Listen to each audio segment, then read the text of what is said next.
पलवल जिले के विधानसभा होटल के रेस्ट हाउस में प्रेस वार्ता कर एक भाई ने अपनी सगी बहन पर गंभीर आरोप लगाए हैं और कहा कि उसकी बहन ने उसके घर से 2 करोड़ रुपए की चोरी की और पुलिस ने बहन बहनों के साथ उसके 2 बेटों सहित 6 लोगों के खिलाफ मामला दर्ज किया था और पुलिस ने बहन से 1 करोड़ 35 लाख रुपए की रिकवरी करने के बाद जेल भेज दिया, जिसको लेकर उसकी बहन ने उनकी मां को बहला फुसलाकर उनके मकान को अपने नाम करा लिया और जबरन घर में घुसने के लिए दबंग लोगों को उनके पास भेजती रहती है।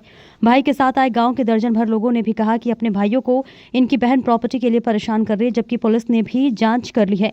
परिवार में आजकल प्रॉपर्टी के लिए भाई बहन के रिश्ते तार तार होते जा रहे हैं।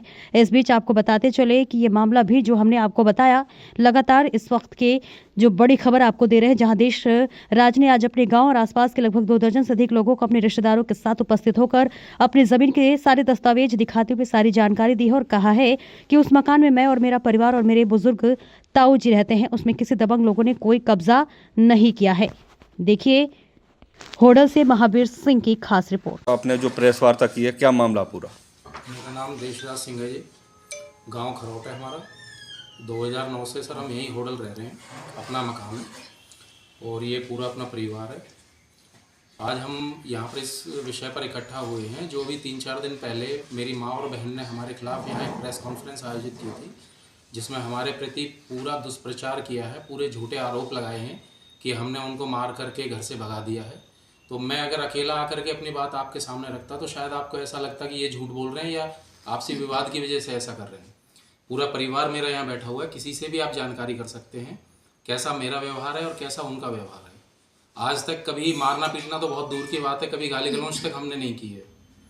जिस मकान की वो बात कर रही हैं कि मेरा मकान है, वो मकान हमने दोनों भाइयों ने और मेरे पिताजी ने अपनी मेहनत से खरीद करके वो ज़मीन खरीदी है, मकान बनाया है। उसके मैं ट्रांजैक्शन भी आपको दिखा दूंगा। अपने अकाउंट से हमने पेमेंट किया है, मम्मी के अकाउंट से कोई पेमेंट नहीं किया है, पिताजी के अकाउंट से या अपने अकाउंट से पेमेंट हुई है। वो खरीद करके एक आत्मीयता और प्रेम की भावना में हमने वो माताजी के नाम पे मकान कर दिया। स्टैम्प ड्यूटी कम लगने की वजह से 99% लोग माताजी के या अपनी वाइफ के नाम पे कोई भी खरीदते हैं तो वो करते हैं। हम दोनों भाइयों ने अपनी वाइफ के नाम ना कर करके प्रेम की वजह से अपनी माँ के नाम कर दिया, तो उसमें कौन सी गलती कर दी हमने? और ये मकान बिना बताए हमारी माँ ने बेटी के नाम पर ब्लड डीड में ट्रांसफ़र कर दिया। कोई पैसा नहीं लिया, सिर्फ ब्लड डीड में ट्रांसफ़र कर दिया। उसी के आधार पर वो लड़की पहले 20-25 गुंडे लेकर के वहाँ पहुँची है मकान को खाली करवाने के लिए। आप बहन लक्ष्मी, उसके लिए वहाँ आस पड़ोस में आप जाकर के जानकारी कर सकते हैं। हमने 112 नंबर पे पुलिस को बुलाया, कॉल करके पुलिस ने मामला शांत किया। इसके खिलाफ हमने कोर्ट में भी मामला दायर किया हुआ है कि ये जो ब्लड डीड की है गलत तरीके से की गई है। ये ऐसा नहीं है कि माता के नाम हमने मकान कर दिया तो उनको ये अधिकार मिल गया कि वो पूरा मकान बेटी के नाम पे कर दे। तो उन्होंने भी इल्जाम लगाया कि आपने कोई गुंडा तत्व वहाँ उसके अंदर घर के अंदर बैठा उसी की सफाई देने के लिए सर हम लोग आए हुए हैं। ये आपको गुंडे लग रहे हैं, ये रह रहे हैं उस मकान में। ये मेरे ताऊ जी हैं, दादा समान है। इन्होंने ही हमारे पिताजी को और वो बीच वाले ताऊ जी हैं उनको सबको पाल पोस करके इन्होंने बड़ा किया है।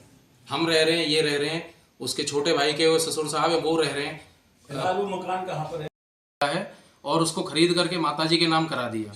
2021 में हमारे पिताजी एक्सपायर हो गए, हमें बिना बताए 2022 में या 23 में वो मकान लड़की के नाम मम्मी ने कर दिया, हमें पता भी नहीं है। उसका जब हमने सौदा किया बेचने के लिए, उनसे रजिस्ट्री मांगी है, तब उन्होंने बताया कि भैया हम नहीं बेच रहे, ये मकान तो हमने बेटी को ट्रांसफ़र कर दिया है।